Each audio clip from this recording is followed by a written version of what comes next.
called chicken and shrimp gumbo. And I'm going to do that. What I'm drinking here is a little bit of bullet rye on ice.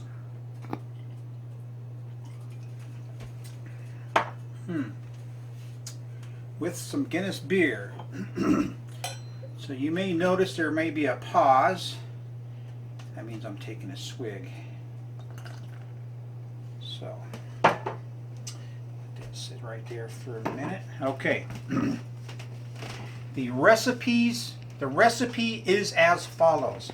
The very first thing that you do when you have a recipe like this, there's like about 20 things on this recipe, right? Is you tape it to your cupboard like this so that you can get all your ingredients down. Once you get your ingredients, they should be, and I'm not going to tell you the ounces or anything like that. It's going to be on right below in the description, okay? But this is chopped andouille, lean breast meat of chicken. This right here is, see, celery right there, and we got some green pepper, but it's actually mature green pepper, which means it's red. Okay, then we have jalapenos chopped.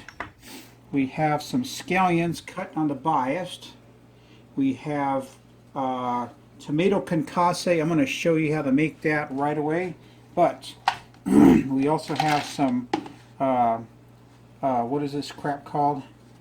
Okra. It's this is kind of nasty to eat by itself, but you got to put in a soup. So we got the okra, we got the black pepper, we got the thyme, we got the bay leaves, we got the oregano, we got the basil, we got the onion powder, and we got the garlic. Okay. We also have my browned flour. I do the browned flour on the stovetop and not make a roux for this particular dish, because when you make a roux, you make it with fat. When you make it with fat, the fat comes to the top, you got to scoop it out, and it's just no good. I also have some peeled and deveined shrimp. Okay, so I also have some Carolina rice over there cooking. Okay, so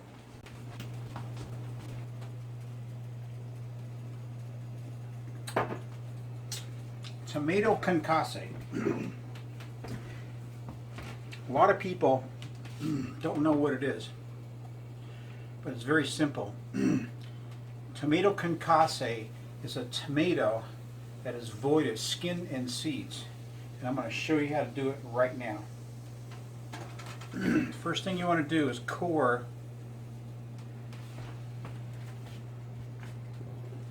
the damn thing. I'm going to make cores, you know, it's called tomato sharks. And you just score the skin. Don't try not to cut into the flesh, just score the skin.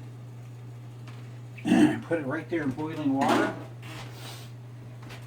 And you only want to put it in this water for about 10 seconds. And I'll show you what happens to this thing. I could have a little bit more water in there, but you know, now we're not trying to cook the tomato. Okay, we're just trying to get it to release the skin. That's all we're trying to do. So it should be good enough. And you come right over here to my cutting board, and always make sure you have a nice sharp knife. And always wipe it off just in case there's any fragment. Okay, so what you do is you very simply grab the skin. See how the skin just pulls right off? That's what you want to do.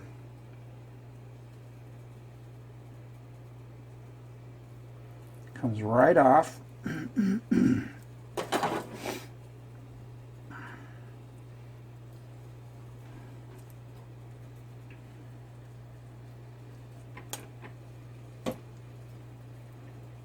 Tomato concasse. It's in the recipe.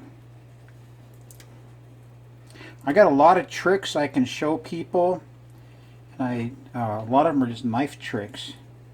I don't mean knife tricks like a circus, but knifing techniques that would help you quite a bit. Alright, so that's all you do. So now the next step is to get the seeds out. Okay, you just skinned the tomato. You want to get the seeds out. So you just cut it right down the center. And see those seeds? This is what you do. You stick your fingers in there and just kind of go like that. And get them out. Kind of like doing a fish. Or dressing out a fish or something. So, because you don't want this floating around in your dish. Okay? So that's what you do. Not we just kind of scoop it up and toss it. But the next thing you want to do is anytime you do knife work, you want to make sure that your whatever you're cutting is all the same size. So I kind of cut it in slices like this. See, this one here is kind of funky, so I'm going to cut it like this, and then.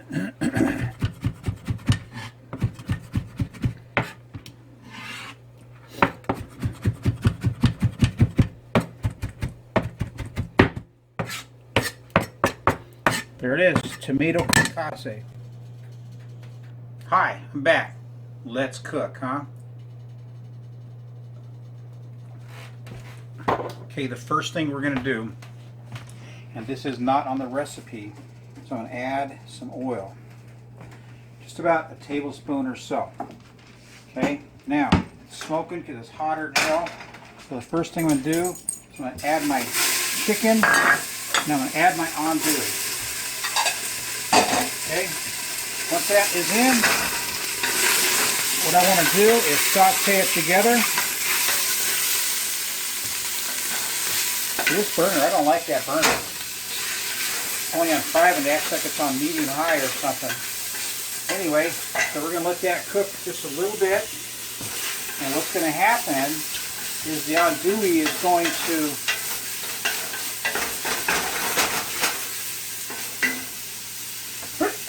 oh boy, that's on too. The andouille is going to release, it's going to render down is what's going to happen. See that? So,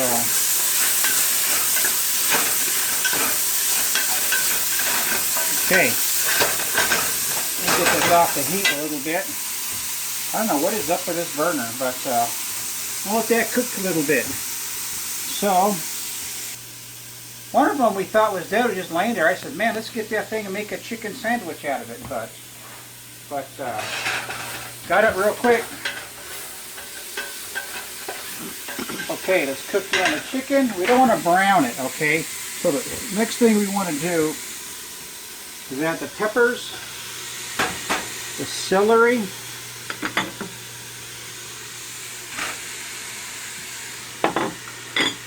the jalapenos, the scallions, the garlic, the okra, and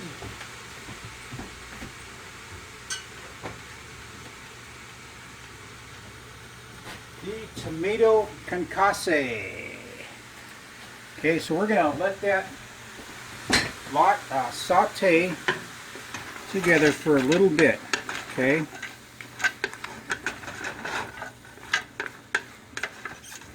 Looking good, huh? Yeah. This is food, man. I'll tell you, man, in just a little bit, I'm going to be chowing down on some of this great chicken and gumbo okra, or gumbo. Chicken and shrimp gumbo, that's what it is. So let that just cook together a little bit. Huh? Want that back burner on? Oh, why is that back burner on? Must have bumped it. We have a ghost in the kitchen. Alright. Alright, so while this is kind of going, I'll turn up the heat a little bit. I want to show you a little trick. Okay, so I got my flour and I put it in a pan and I cooked it and just constantly stirred it, okay? so that wouldn't burn. Okay, this is the thickener. Okay, now what I do is I'll get this stuff and I'll add a little bit of the stock, and I will turn it into a paste. Okay, so when I add this to a hot liquid, it's just not going to beat up, because that's exactly what will happen if you add that dry flour to a hot liquid. It'll just beat right up and it'll ruin your dish. So there it is. It's a roux basically without the fat. So that's that. Okay, time to add the stock. But first, let's add the chopped parsley.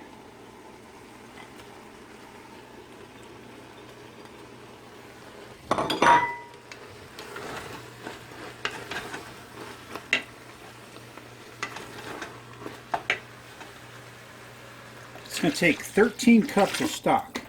So I'm going to crank up the heat so I can get it boiling quickly. So,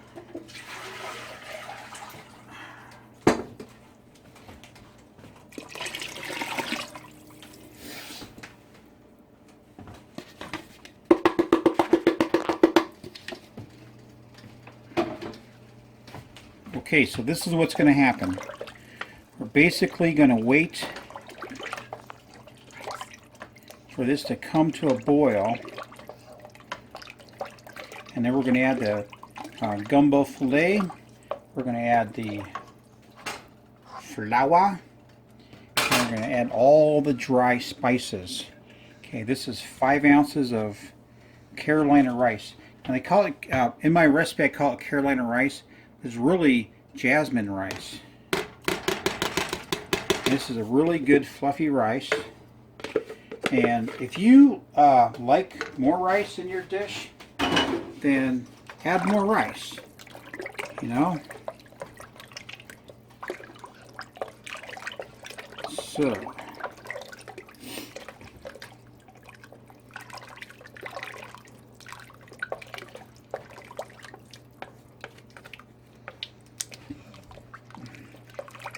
what we're going to do is we're going to wait for this to get hot. So, okay, it's about ready to come to a boil. Smells great. I'll tell you, man, there's not very many people who don't like this dish. Now, I'm going to be adding the dry ingredients to this, and I'm going to do so with a whisk.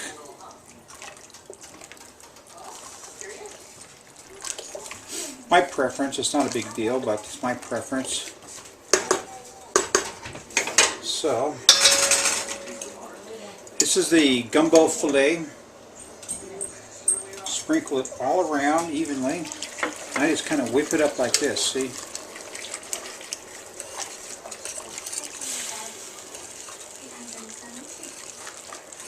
This is a thickener and also a spice. Gumbo filet is a spice that is taken from the bark of the sassafras tree or the leaves of the sassafras tree.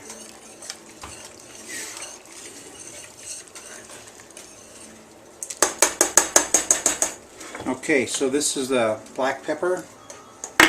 This is the thyme. This is the onion powder.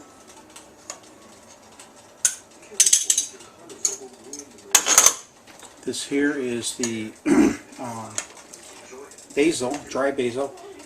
See, dry ingredients have a lot more potency than fresh ingredients because they're condensed. But this is the oregano. Usually with oregano, I'll get it and I'll crush it up like this to release all them great oils. You know, so you crush it up like that. Add that. I got 2 bay leaves, and you always keep track of your bay leaves. And always remember if they're halves or if they're broken or whatever, because when you go to take them back out, you know you got all of it, because a bay leaf doesn't get real soft like a scallion or something, right? So it creates a choking hazard. So that is good and hot. So here it is. Mix it up a little bit, and I like it to be a little hotter than that. I'm going to wait just a couple of minutes for it to get hotter. Now I'm going to let this simmer for half an hour after I add my roux. And then what I'll do with the shrimp is I'll cook it just for 2 minutes in this, because you don't want to overcook shrimp. Overcooking shrimp is a sin, and you will be punished for it. Because what happens to the shrimp, just like lobster, is it gets real tough and rubbery, and you don't want that. So stir it in really good, and this is going to thicken up really nice and add some really great flavor. Now this is a pretty exact list of ingredients, so you don't have to be afraid to add too much roux or too much anything. This recipe is a recipe that I comprised after going to chef school and being in the industry for a while. And I wanted to make a good gumbo, but I wanted to make a gumbo that was my own gumbo. So what you're witnessing here is the construction of Gentleman's Edge gumbo. Of course, back then I didn't call myself Gentleman's Edge. Okay, so this is what's happening. I'm just stirred it in. It's looking really super good, man. I prefer always a flat utensil so I can scrape the bottom. Alright, so what I'm going to do is I'm just going to lower this down, and I'm just going to simmer this for a while, half an hour. So I'll tell you what, I'll see you in half an hour. Okay, we're on our final step. What I want to do is I'm going to clear the impurities that are in this dish, and you'll see them in a second. I'm going to add the shrimp. So these impurities come from the flour and the different things that are in this dish. So all you do is just scoop it out like this. It's not a big deal. It's a little bit of andouille right there. I don't want to take that out. But this is what you do, is you kind of take these out.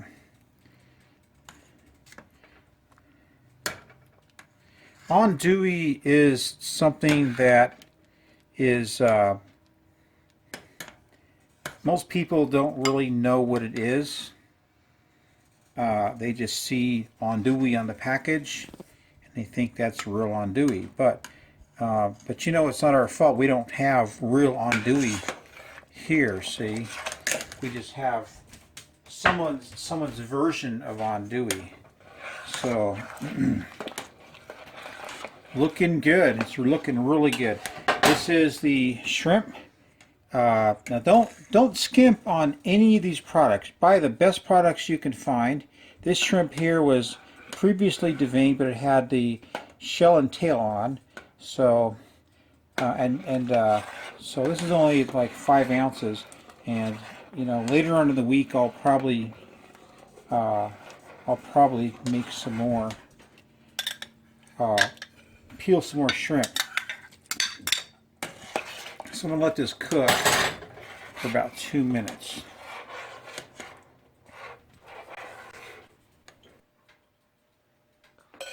Okay. For the taste, I'm going to use a Nansaki Otis Oatmeal Stout. This is one of the better stouts that I've found. It's not too high in 7.0 alcohol by volume. So look at that. Let it just build that head. I'll let it sit right here. This is Guy Solis, Gentleman's Edge. This dish has been brought to you by my sponsors at Louisiana Hot Sauce. Hoo-ah!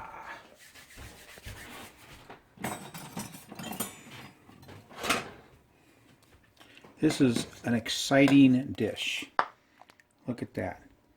Now see, it's thick, but it's not too thick. It's a gumbo. And this is what it looks like. So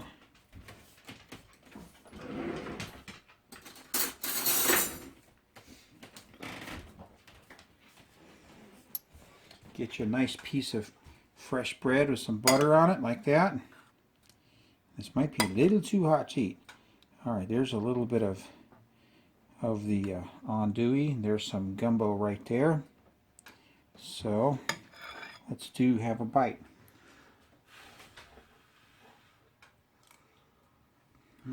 It's a little hot. It's a little bit hot.